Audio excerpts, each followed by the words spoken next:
ఆ రోజులే బాగున్నాయి. టెన్షన్లు, ఒత్తిళ్లు, డబ్బు సంపాదన ఇలా అతిగా ఆలోచనలు లేకుండా ఉన్నంతలో కుటుంబమంతా కలిసి ఆనందంగా గడిపిన ఆ రోజులే బాగున్నాయి. ఆదివారం ఆటలాడుతూ అన్నాన్ని మరచిన ఆ రోజులే బాగున్నాయి. మినరల్ వాటర్ గోల లేకుండా కుళాయి దగ్గర, బోరింగుల దగ్గర, బావుల దగ్గర నీళ్లు తాగిన ఆ రోజులే బాగున్నాయి. ఎండాకాలం చలివేంద్రాల్లోని చల్లని నీళ్ల కోసం ఎర్రని ఎండని సైతం లెక్క చేయని ఆ రోజులే బాగున్నాయి. వందల కొద్దీ ఛానళ్లు లేకున్నా ఉన్న ఒక్క దూరదర్శన్లో శుక్రవారం చిత్రలహరి, ఆదివారం సినిమా కోసం వారమంతా ఎదురుచూసిన ఆ రోజులే బాగున్నాయి.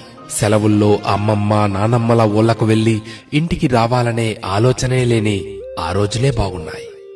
ఏసీ కార్లు లేకున్నా ఎర్ర బస్సుల్లో కిటికీ పక్క సీట్లో నుండి ప్రకృతిని ఆస్వాదించిన ఆ రోజులే బాగున్నాయి. మొబైల్ డేటా గురించి ఆలోచించకుండా బర్త్డే డేట్ గురించి మాత్రమే ఆలోచిస్తూ చాక్లెట్లు పంచిన ఆ రోజులే బాగున్నాయి. మటన్ బిర్యానీ, చికెన్ బిర్యానీ లేకున్నా ఎండాకాలం వచ్చిందంటే మామిడికాయ పచ్చడితో అందరం కలిసి కడుపు నిండా అన్నం తిన్న ఆ రోజులే బాగున్నాయి. ఇప్పుడు జేబు నిండా కార్డులున్నా, పర్సు నిండా డబ్బులున్నా అమ్మ కొట్టుకు పంపితే మిగిలిన చిల్లరను కాజేసిన ఆ రోజులే బాగున్నాయి. ఇప్పుడు చేతిలోని సెల్ నిండా గేములున్నా, ఆట స్థలంలో బ్యాట్ మార్చుకుంటూ ఒకే బ్యాట్తో క్రికెట్ ఆడినా ఆ రోజులే బాగున్నాయి.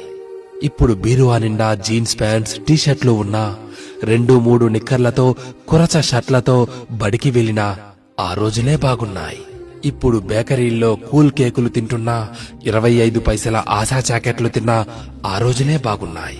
ఇప్పుడు రకరకాల ఐస్ క్రీంలు చల్లగా నోట్లో నానుతున్నా, నాన్నమ్మ, అమ్మమ్మల చీర కొంగు పైసలతో పొల్లైసు కొనుక్కు తిన్నా ఆ రోజులు ఎంతో బాగున్నాయి.